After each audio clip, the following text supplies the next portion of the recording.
예전에 그 하용조 목사님께서 쓰신 책 중에서 우리는 사도행전적 교회를 꿈꾼다, 이런 제목의 책이 있었습니다.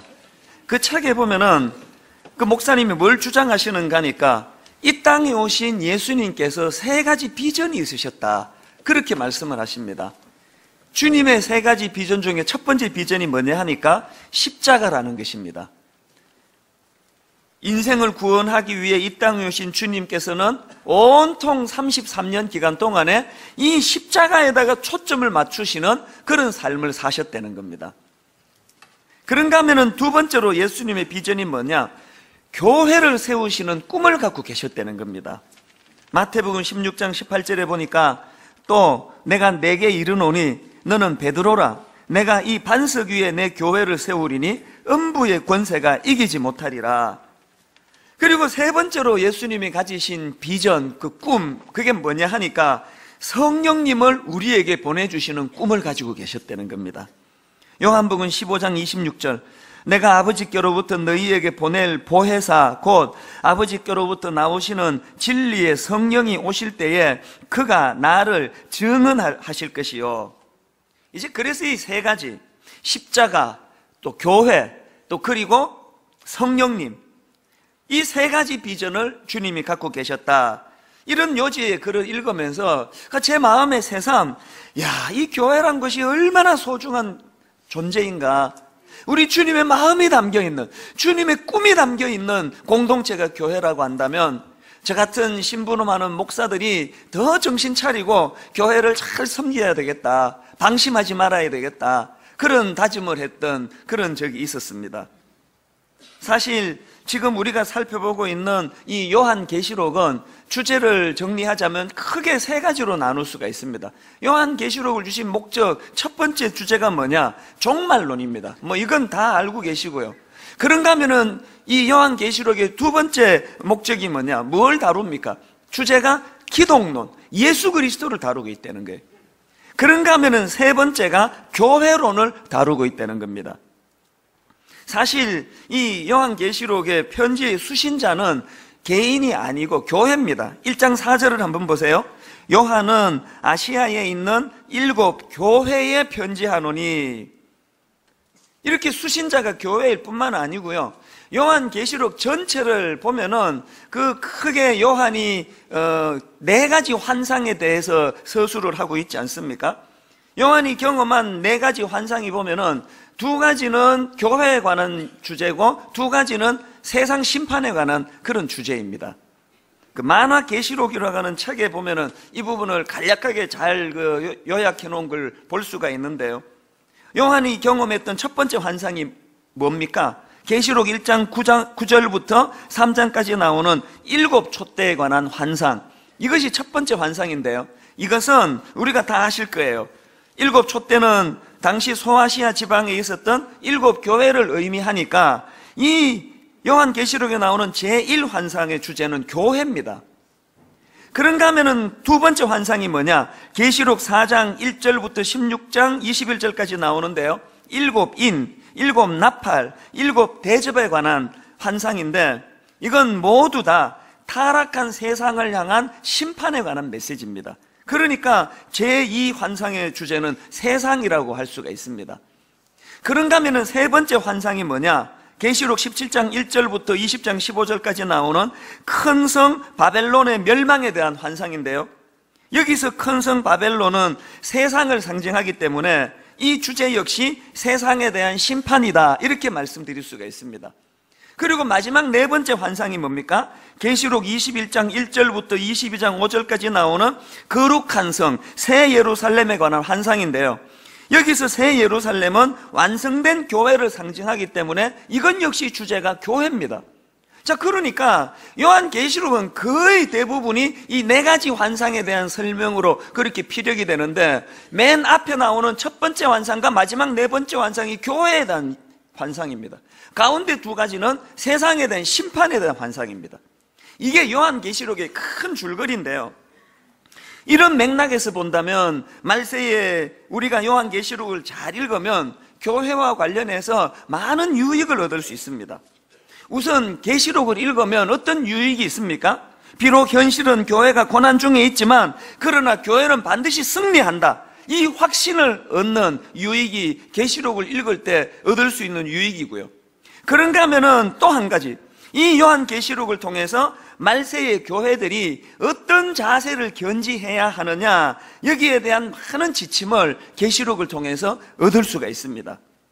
오늘 살펴볼 계시록 2장 3장에 나오는 아시아, 소아시아 7교회를 향하신 주님의 말씀도 마찬가지 아닙니까? 그래서 이제 오늘 이 부분을 좀 살펴보려고 하는데요. 우선 저는 이 소아시아 7교회를 향하신 주님의 말씀을 살펴보면서 이 교회와 관련한 중요한 포인트 2가지를 발견합니다.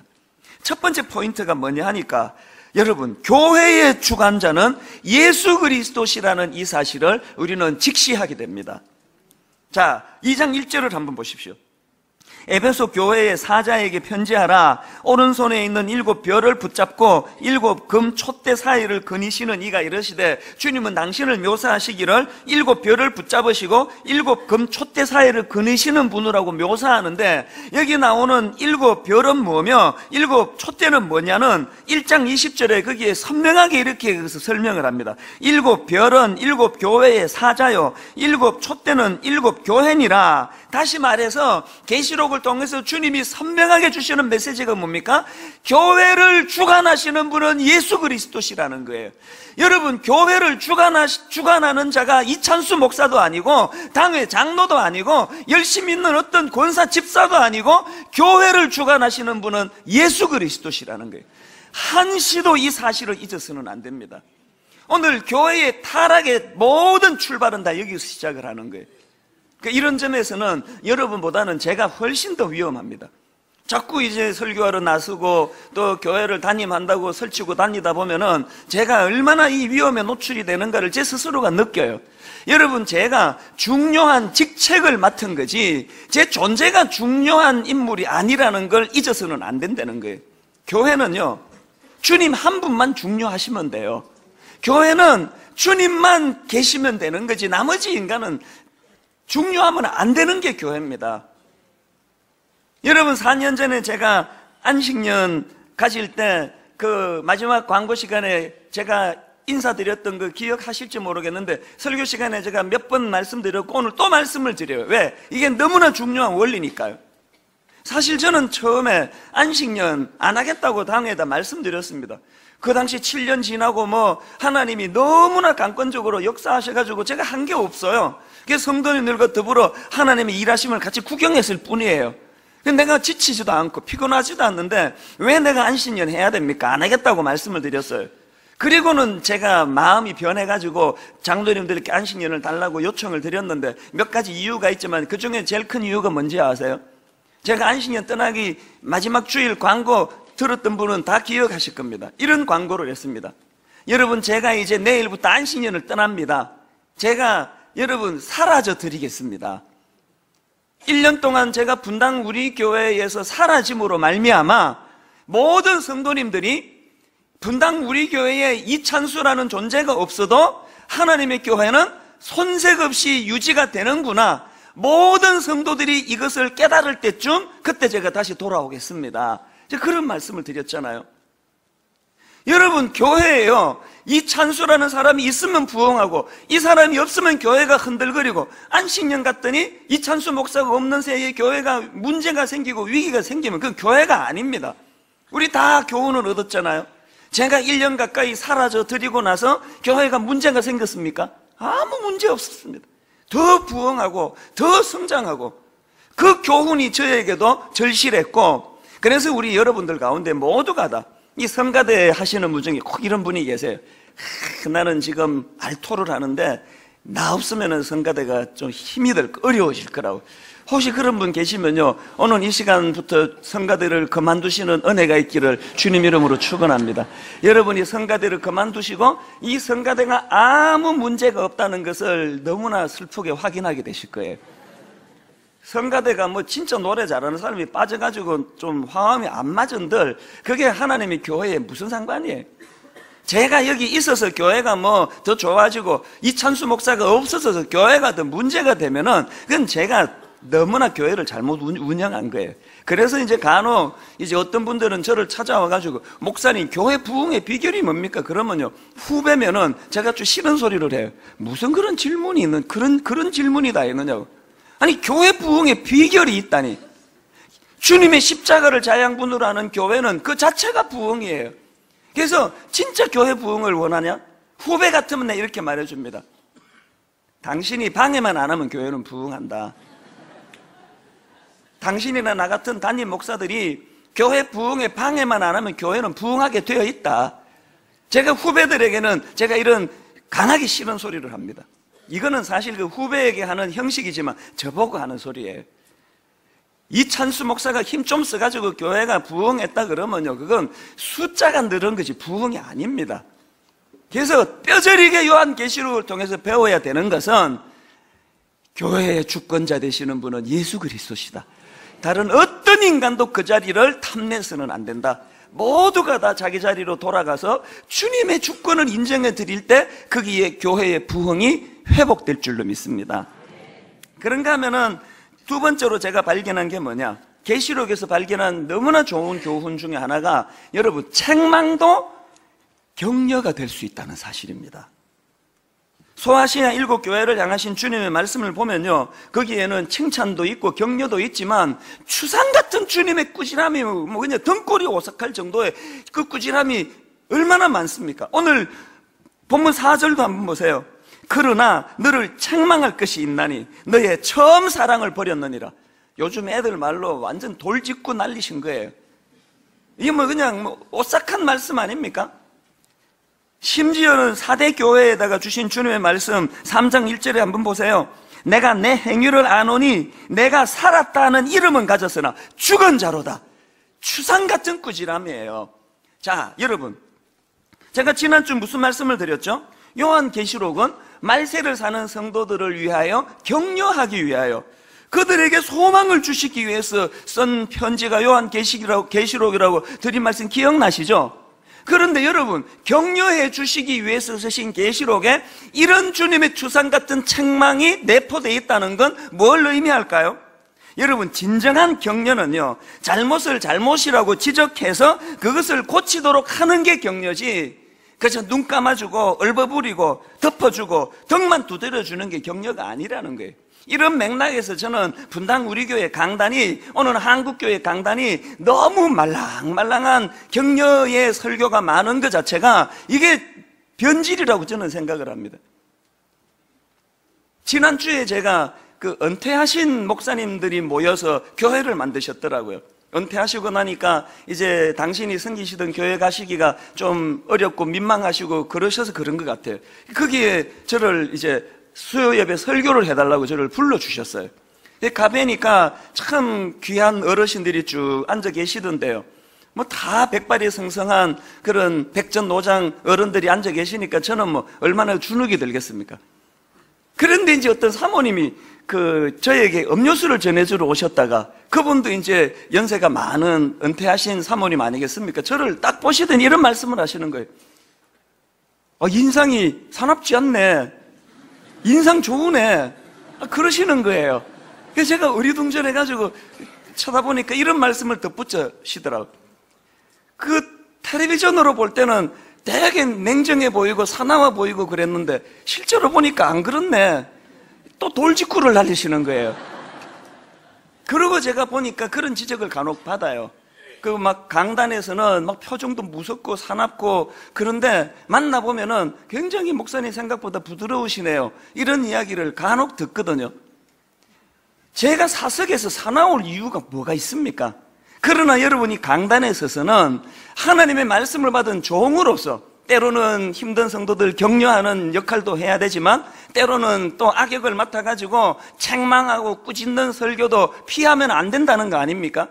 이런 맥락에서 분당 우리 교회 강단은 그저 말랑말랑한 이런 격려의 이야기만 난무하는 강단이 되지 않기를 원합니다. 하나님의 말씀을 가지고 물론 그런 책망의 설교를 하려면 저부터가 더 긴장되게 하나님 앞에서 부끄럽지 않는 삶을 지금보다 더 많이 노력해야 되겠지만 그러나 여러분 제가 드리고 싶은 말씀이 뭐냐? 책망도 격려가 될 수 있다는 사실 그래서 우리 모두가 다 주님의 주권을 인정해 드릴 뿐만 아니라 그분이 우리를 꾸짖으실 때 겸손히 그 말씀을 수용하는 그런 겸손한 교회가 되기를 주님 이름으로 축원합니다. 자, 이 전제를 말씀드리고요. 이제 좀 더 구체적으로 소아시아 7교회를 향하신 주님의 말씀에 대해서 좀 살펴보려고 하는데요. 이제 저는 이번 주, 다음 주 2주에 걸쳐서 이번 주에는 에베소 교회, 다음 주에는 서문학 교회, 이 두 교회를 이제 샘플로 해가지고 말씀을 좀 살펴보려고 하는데요. 먼저 저는 이 에베소 교회를 묵상을 하면서 여기서 말세를 맞은 이 시대에 교회가 어떠해야 되는가에 대한 참 중요한 원칙을 발견했는데요. 여러분, 말세에 교회가 유지해야 될 두 가지 균형이 있습니다. 그 중에 첫 번째 균형이 뭐냐? 진리수호입니다. 진리수호. 에베소 교회를 향한 주님의 칭찬을 잘 보셔야 됩니다. 2절, 3절을 보십시오. 제일 먼저 주시는 칭찬이 뭡니까? 내가 내 행위와 수고와 내 인내를 알고. 주님의 행위를 먼저 칭찬해 주세요. 그리고 또 그 다음 보니까 또 악한 자들을 용납하지 아니한 것과 자칭 사도라 하되 아닌 자들을 시험하여 그의 거짓된 것을 내가 드러낸 것과 또 내가 참고 내 이름을 위하여 견디고 게으르지 아니한 것을 아노라. 자, 이것들을 종합해 보면은요, 에베소 교회는 그 극심한 로마 당국의 박해 속에서도 믿음을 잘 지켰다는 거예요. 그리고 또 중요한 게 뭡니까? 온갖 이단의 공격과 이 유혹 속에서도 흔들리지 않는 진리를 수호한 그런 좋은 교회였다는 거예요. 그러고 보면은 바울이 이제 목회하다가 에베소 교회를 떠나면서 눈물로 한 설교 기억나시죠? 내가 떠나고 나면은 이리들이 와가지고 교회를 어렵게 할 거라고 하는 그런 눈물의 그 호소를 에베소 교회 성도들이 다 들었는데 결과를 보니까 에베소 교회는 그 바울의 그런 눈물을 그들이 깨닫고는 이리들의 그 공격을 잘 막아내는 진리 수호를 했다는 이야기입니다. 이게 얼마나 귀합니까? 그래서 이제 이우재 교수라는 분이 요한계시록 어떻게 설교할 것인가, 이 부분을 이제 그 책에서 이 부분을 이렇게 설명합니다. 에베소 교회는 교리를 신실히 붙잡는, 오늘날로 말하면 정통파 교회로서 유서 깊은 신학적 정통을 가지고 있고 뛰어난 성경 공부 프로그램도 있어서 거짓된 이단 사상과 가르침을 분별할 수 있는 나름대로의 신앙적 경륜을 가진 교회였다. 이 참 부러운 교회 아닙니까? 이렇게 진리를 수호하고자 애썼던 교회, 우리가 닮아야 되는 교회 아니겠습니까? 특히 여러분, 말세를 맞은 오늘 이 시대 교회들은요, 이 진리 수호라고 하는, 진리 사수라고 하는 에베소 교회의 이 덕목을 배워야 됩니다. 왜 그렇습니까? 지금 이 시대는요, 진리가 모호해져 버린 시대예요. 지금 이 시대는 종교적으로 대세가 종교다원주의예요. 진리가 모호하다 보니까 이것도 진리 같고 저것도 진리 같고 저 종교에도 그 구원이 있는 것 같고 이 종교에도 구원이 있는 것 같고, 이 종교다원주의의 모호함, 그게 지금 오늘 우리 시대의 현실이에요. 그렇기 때문에 우리가 이렇게 영적으로 타협하기 쉬운 이 현실 속에서 물들지 않으려면 진리 수호에 대한 결단이 필요하다는 겁니다. 제가 지난 주일날 그 코끼리 예화를 들었지 않습니까? 눈을 감고 코끼리 다리를 만져보고 이거 기둥이다. 눈을 감고 코끼리 꼬리를 만지면서 아, 이거는 채찍이다. 눈을 감고 코끼리 배를 만지면서 아, 이거는 침대같이 쿠션이 있는 거다. 그 다 코끼리 맞아요. 그래서 거기에 대해서 우리가 포용하고 관용하고 인정하자 그랬는데 오해하시면 안 됩니다. 그런데 여기서 전제가 뭐예요? 코끼리를 만져야 코끼리라 그러는 거지 코뿔소 보고도 코끼리라 그러면 안 됩니다. 분명히 살아계신 하나님이 하나님 되심을 인정하는 진리, 사수, 수호라고 하는 이 전제로의 포용력이라는 거예요. 그래서 이제 우리가 이 기독교가 기독교 되려면요, 엑기스 두 가지 전제만큼은 죽어도 놓쳐서는 안 됩니다. 첫 번째 전제가 뭡니까? 첫 번째 전제는 구원과 관련해서 예수 그리스도의 유일성이에요. 뭐 여기도 구원이 있고 저기도 구원이 있고, 이건 뭐 코뿔소도 코끼리고 뭐 원숭이도 코끼리고 뭐 기린도 코끼리고 그런 거 아니에요. 코끼리만이 코끼리라는 거예요. 예수 그리스도를 통해서만 유일하게 구원의 도리가 주어진다는 하나님의 말씀을 우리가 인정해야 된다는. 그런가 하면 또 하나, 코끼리가 코끼리 되기 위해서는 성경 무엇을, 이 성경 말씀은 하나님이 우리에게 주신 생명의 말씀이다. 인간의 책이 아니다. 성경에는 어떤 하자, 어떤 오류도 없다. 이 사실을 우리가 시인하지 않으면 기독교가 아닙니다. 그렇기 때문에 여러분, 저는 우리 다락방 순자님들에게 다시 신신당부합니다. 다락방 아무리 분위기 좋아도 여러분, 하나님 말씀을 매개로 한 그런 좋은 분위기여야 됩니다. 간혹 들려지는 이야기가 너무 마음을 아프게 해요. 혹시 여러분, 우리 순원들 중에서요, 우리 순장님이 하나님 말씀 공부를 부실하게 하고 친교만 하자 그러면 자꾸 여러분이 항의하세요. 순장님, 말씀 공부하고 싶어요. 성경을 배우고 싶어요. 다락방뿐만이 아니고요, 분당 우리 교회는 이 진리 수호에 힘썼던 에베소 교회처럼 모든 성도님들이 이 말씀을 사모하고 말씀을 묵상하고 그렇게 하나님 말씀의 차별화, 이 진리 수호를 위하여 몸부림치는 그런 교회가 되기를 주님 이름으로 축원합니다.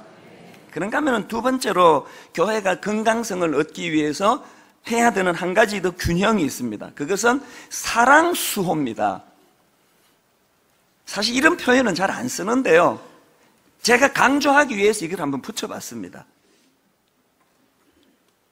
그렇게 칭찬들었던 에베소 교회지만 무엇에 꾸지람을 듣습니까? 4절을 다시 한번 보십시오. 그러나 너를 책망할 것이 있나니 너의 처음 사랑을 버렸느니라. 자, 여러분, 에베소 교회가 진리 수호 유지라고 하는 귀한 일을 했지만요, 그 첫 출발에는 그들이 진리를 수호하려고 왜 그렇게 애를 썼을까요? 거기에는 주님을 향한 사랑이 있었기 때문에 그런 거 아닙니까? 그랬는데 시간이 지나가면서 이 사랑의 정신은 사라져버리고 껍데기만 남아있다는 거예요. 오늘 우리 교회가 이럴 위험이 있는 거 아십니까? 여기 예수 믿은 지 2년, 3년만 지나가면 이런 위험에 노출될 수 있다는 걸 아십니까? 그래서 진리를 수호하는 이것도 중요하지만 사랑을 수호하는 것, 이것이 너무나 중요하다는 거예요. 저는 고신교단에서 자랐습니다. 아주 엄격하고 보수적인 교단이에요. 저는 그런 어릴 때부터 엄격한 교단에서 신앙생활한 것에 대해서 자부심을 느낍니다. 철저하게 가르쳤어요. 그 중에 이제 뭐 주일날 돈 쓰면 안 된다, 주의 날에 왜 네 유익을 위해서 시간을 보내느냐, 그래가지고 저희 집에서 교회까지 한 3, 40분 걸리는 교회인데 버스를 타면 돈을 쓰는 거니까 걸어 다녔습니다. 겨울에는 정말로 힘들어요. 여름에도 힘들어요. 그리고는 이제 아침부터 그냥 주일학교 봉사하고 성가대하고 또 대학부 멤버로서 또 활동을 하고 그러면 교회에서 점심을 주는데 그거 잔치국수 요만큼 좀 더 쓰시지, 조금 주면은요 피 끓는 20대에 먹고 돌아서면 배가 고파요. 그렇게 하고는 하루 종일 그렇게 설치다가 저녁 7시 저녁 예배를 드리고 가야 되는데, 여러분 밥 한 끼 먹겠다고 왕복 80분 거리를 집에 가서 밥 먹고 오겠습니까? 굶어버리는 거예요. 그리고 교회에서 예배 드리면은 그냥 뭐 말씀도 안 들어오고요. 하여튼 제일 좋은 말씀은 설교 빨리 끝내는 목사님 말씀이 제일 좋고, 설교 길게 하는 목사님은 미워 속으로 막 그냥 은혜가 잘 안 되고, 그리고 이 정신을 잘 모르고 어리다 보니까 이 정신은 잘 모르고 그냥 이렇게 그 행위만 자꾸 하다가 보니까 정죄를 많이 하더라고요. 배고파 죽겠는데 옆에 어떤 사람이 앉았는데 짜장면 냄새가 풀풀 풍기면은 얼마나 정죄했는지 몰라요. 이 지옥 갈 텐데 이거 어디 이거 돈 주고 짜장면을 사 먹고 교회를 와? 이런 정죄하는 마음이 저에게 많았습니다. 여러분, 제가 어려서 그랬다 치고요, 그런데 제가 지금 기억해요. 제 어른들 중에 좀 의식 있는 어른들 중에 이런 말씀하는 걸 몇 번이나 들었습니다. 우리가 이 좋은 고신 정신의 어떤 정신은 지금 자꾸 죽고 이 행위만 남아있는 건 아닌가, 뭘 그분들이 염려하는가를 나이가 들어보니까 제가 알겠더라고요. 여러분, 주일날 돈도 안 쓰고 저녁도 굶고 버스도 안 타고 그 귀한 정신에는 뭐가 있습니까? 주님을 더 잘 사랑하고자 하는, 주님을 더 잘 섬기고자 하는 그 정신에 의해서 이 행위가 나타나야 되는데 시간이 가면서 이건 없어져 버리고 기계적으로 그냥 하는 거예요. 오늘 우리에게 이 진리 수호가 너무나 중요하지만 진리 수호가 제대로 된 진리 수호기 위해서는 사랑의 수호가 필요하다는 거예요. 왜 그렇게 해내느냐? 주님을 사랑하기 때문에. 이걸 잃어버리고 나면은 우리들 내면이 자꾸 경직이 돼요. 기계적으로 바리새인들처럼. 그러다 보니까 자꾸 자꾸 사나워지는 거 아니겠습니까? 간혹 이제 문제가 생겨나는 교회들을 보면은 두 파로 나눠가지고 싸움을 많이 해요. 간혹 어떤 교회는 이제 저보고 중재를 해달라 그래서 그 교회 가서 이야기를 들어보고 또 이쪽 얘기 들어보고 저쪽 얘기 들어보면 신기한 게 뭔지 아세요? 아니 지금 두 쪽으로 갈라져 싸우면 분명히 진리로 이건 틀리고 이건 맞아야 되는데 제가 들어보면 둘 다 맞아요. 전 지금까지 이거 중재하면서요, 어떤 교회에서도 어느 쪽에서 우리는 교회에 말아먹으려고 이 짓 한다, 우리는 사단의 사자다, 이렇게 말하는 사람 아무도 없어요. 다 교회를 사랑하고 다 진리를 수호하는데 너무나 극단적으로 그것 때문에 피 터지게 싸우더라고요. 그래서 교회가 그것 때문에 쪼개지고 교회가 그것 때문에 피 흘리더라고요. 이게 왜 이런 일이 일어나나 너무나 궁금했는데요, 성경에서 제가 답을 찾았습니다. 에베소서 4장 15절을 보세요.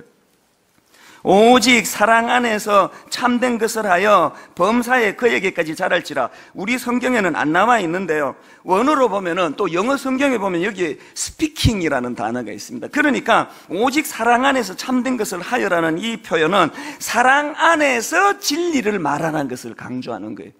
왜 진리를 말하는 A파와 진리를 말하는 B파가 싸우는데 교회가 같이 망합니까? 왜 그렇습니까? 진리는 그들이 사수했는지 모르지만 사랑을 잃어버린 거예요. 여러분, 진리는요, 남 죽이자고 휘둘면은 그 진리 아닙니다. 진리가 남 정죄하자고 휘둘면은 그 진리 아닙니다. 진리는 사람을 살리고 교회를 살리고 용서하고 하나 되고 베풀려고 만드는 게 그게 진리라는 거예요. 오늘 이런 면에서 분당 우리 교회는 좀 사나워진 부분은 없습니까? 저부터 설교 시간에 더 부드럽게 해야 되는데 자꾸 사납게 설교한다고 그래서 이게 제 문제긴 해요. 부드러워져야 돼. 사나운 거 안 해요. 경직되면 안 됩니다.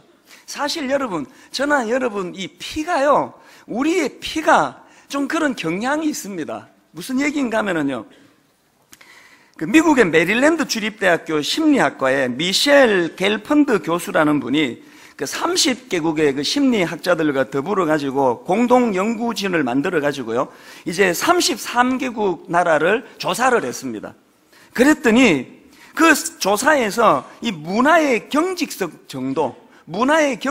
정도를 가지고 조사를 했더니 참 가슴 아프게도요, 우리 대한민국 조사 대상 국가 33개 국가 가운데 문화 경직도 29위에 올랐습니다.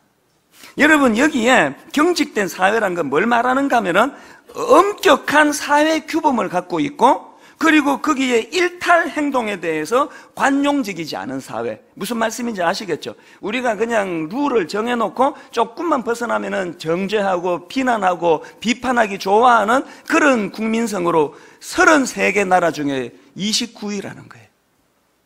이 저나 여러분에게 그런 피가 흘러요. 걸핏하면은 정죄하고, 걸핏하면은 비판하고, 걸핏하면은 평가르고. 어떻게 하면 좋습니까? 바로 이런 우리를 위해서 예수님이 주신 메시지가, 놀라운 메시지가 뭡니까? 마태복음 9장 17절에 이런 말씀을 주십니다. 새 포도주를 낡은 가죽 부대에 넣지 아니하나니 그렇게 하면 부대가 터져 포도주도 쏟아지고 부대도 버리게 됩니다. 그 다음 잘 보세요. 새 포도주는 새 부대에 넣어야 둘이 다 보존되느니라. 주님이 지금 이 말씀을 누구에게 하신지 아세요? 바리새인들에게 했습니다. 이 말씀의 요지가 뭘까요? 새 포도주의 특징은 뭐냐 하면은 발효를 하지 않습니까? 그래서 새 포도주는 시간이 가면 이것이 거품을 일으키면 발효를 해가지고 부피가 늘어납니다. 그러면 그렇게 부피가 늘어난 이 새 포도주를 경직된 가죽부대, 낡은 가죽부대, 그 당시로 가죽부대는 염소나 양의 가죽부대인데요, 새 가죽부대의 특징이 뭐냐? 신축성이에요. 그래서 부피가 늘어난 포도주가 새 가죽부대에 담으면 이 신축성 있게 부피가 늘어나기 때문에 터지지를 않아요. 그런데 낡은 가죽부대의 특징은 뭐냐? 경직성이에요. 이게 굳어져 있다가 보니까 그 내용물이 부피가 늘어나면 터져버린다는 거예요. 예수님이 바리새인들에게 무슨 말씀을 주시는 걸까요? 오늘 우리 모두가 다 이런 의미에서 영적인 포용력, 영적인 수용력, 너무 경직돼서 내 잣대를 가지고 남을 정죄하는 게 아니라 새 포도주를 담을 수 있는 새 가죽부대처럼 어지간하면 용납해주고 어지간하면 포용해주고 어지간하면 그것을 수용해주는 이런 영적인 신축성을 예수님이 요구하고 계신다는 거예요.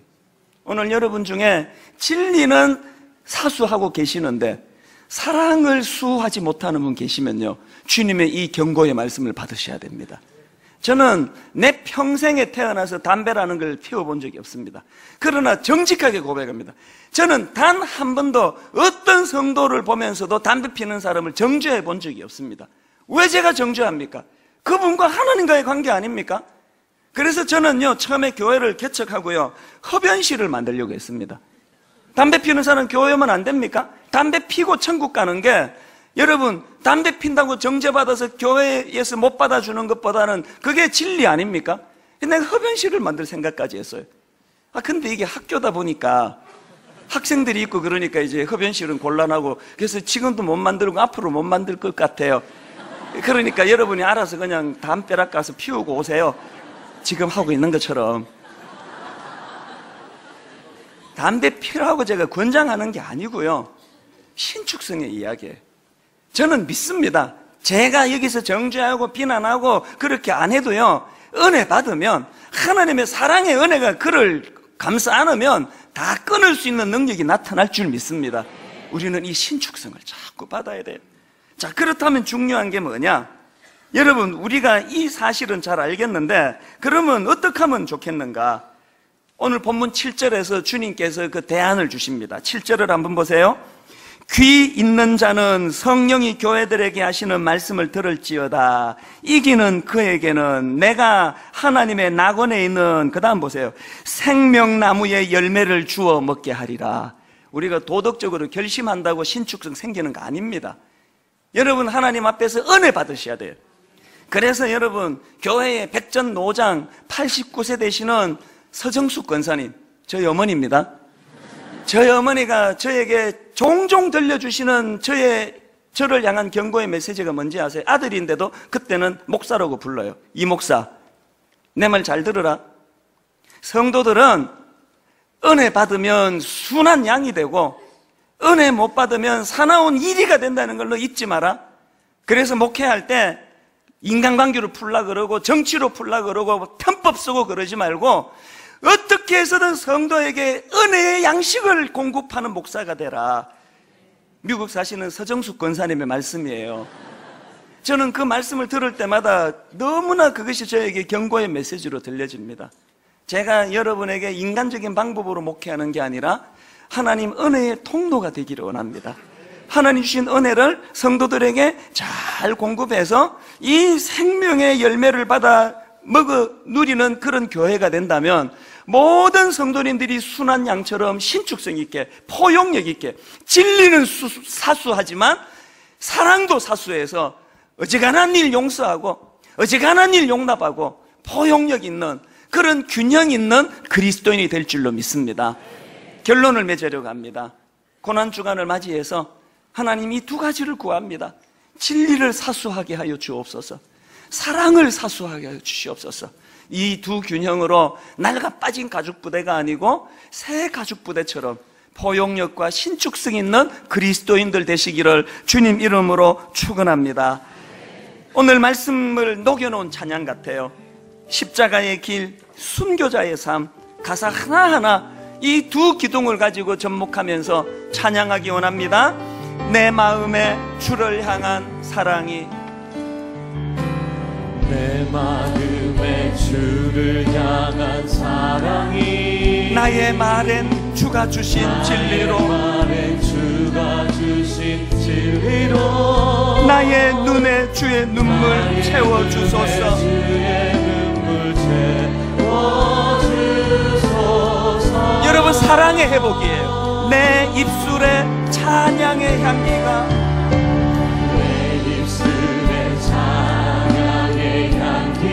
두 손에는 주를 닮은 섬김이, 나의 삶에 주의 흔적 남게 하소서. 여러분, 사랑의 사수예요. 하나님의 사랑이 영원히 함께하리. 하나님의 사랑이 십자가의 길을 걷는 자에게, 순교자의 삶을 사는 이에게, 여러분, 진리 사슬, 조롱하는 소리와 세상 유혹 속에도 주의 순결한 신부가 되리라. 내 생명 주님께, 우리 마음을 담아 다시 한번 선포합니다. 하나님의 사랑이 영원히 함께하리.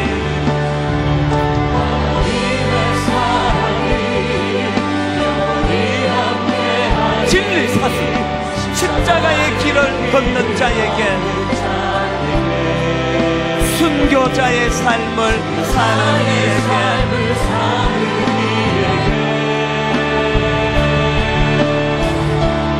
조롱하는 소리와 세상 유혹 속에도 주의 순결한 신부가 되리라. 내 생명 주님께 드리니. 고난중간을 맞이하여 주님의 십자가, 우리의 심령 주의 것이니.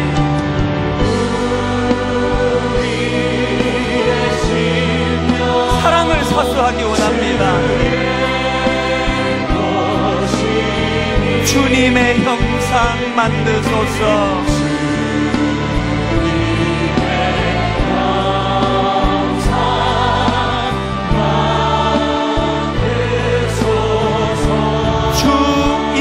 따라 살아갈 동안 사랑의 사수, 사랑과 충성 늘 바치오리다.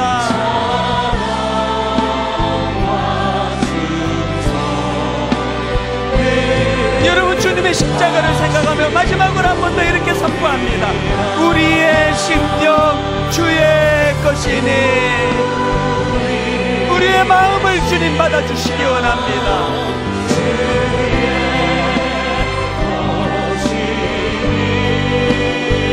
주님의 형상 만드소서.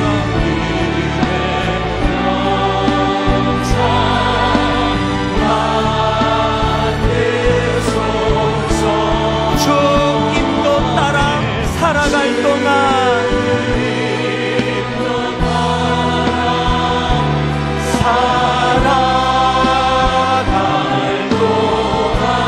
사랑과 충성 늘 바치오리다.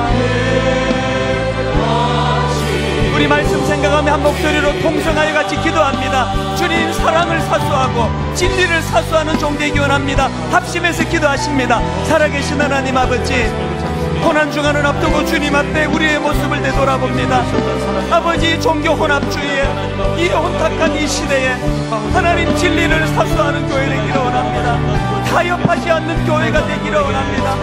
예수 그리스도만이 유일한 우리의 구원자 되심을 날마다 고백하는 선언한 교회가 되기를 원합니다.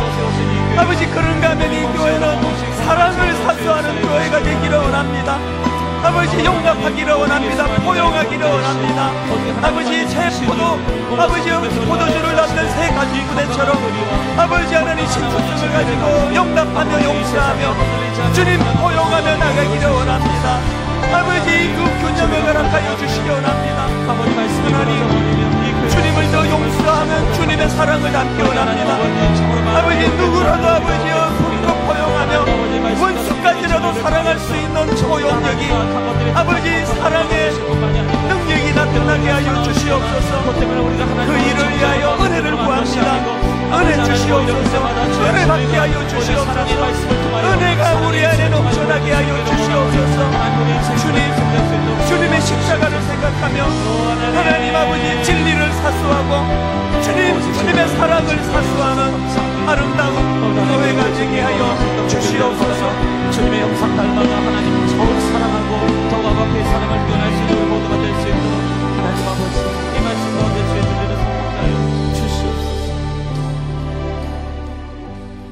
여러분 이 시간 1, 2분 더 묵상할 때 아버지, 오래 교회를 다니면서 진리는 내가 어느 정도 붙잡는지 모르겠는데 내 안에 사랑이 식어버렸습니다. 사나워지고 냉정해지고 비판하기 좋아하고 정죄하기 좋아하여 주님이 경고하시는 낡은 가죽 부대와 같은 경직된 내 모습이 내 안에 자리 잡고 있다면 회개합니다. 주님, 진리를 사수할 뿐만 아니라 사랑을 사수하기를 원합니다. 우리 가정 안에 어지간하면 용납하고 어지간하면 포용하고 어지간하면 품어 신축성 있는 가장이 되기를 원합니다. 어지간하면 포용하고 어지간하면 용납하는 그런 주부, 그런 아내, 그런 어머니 되기를 원합니다. 고난주간을 맞이해서 그것 놓고 우리가 기도할 때 하나님 은혜 주시기 원합니다. 하나님, 예배 가운데 그 능력을 우리에게 주셔서 아버지 두 가지 균형을 이 말세에 잘 구현해내는 그런 복된 성도, 그런 복된 교회 되게 하여 주시옵소서. 예수님 이름으로 기도드립니다. 아멘. 이제 우리 다 자리에서 일어나셔서 오늘 말씀 생각하시면서 다시 한번 이 찬양합니다. 십자가를 질 수 있나? 십자가를 질 수 있나? 주가 물어보실 때 여러분이 어두운 시대에 주님을 시원케 해드리는 주님의 자녀들, 죽기까지 따르오리. 성도 대답하였다. 우리의 마음으로 주님을 찬양합니다. 우리의 심령 주의 것이니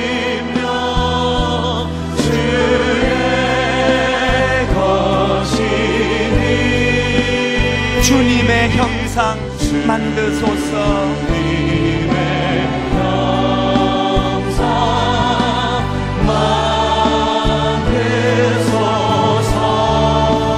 주 인도 따라 살아갈 동안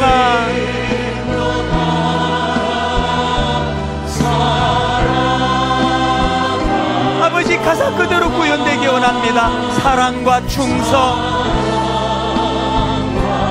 늘 바치오리다. 우리 3절 찬양합니다. 걱정 근심 어두운 그늘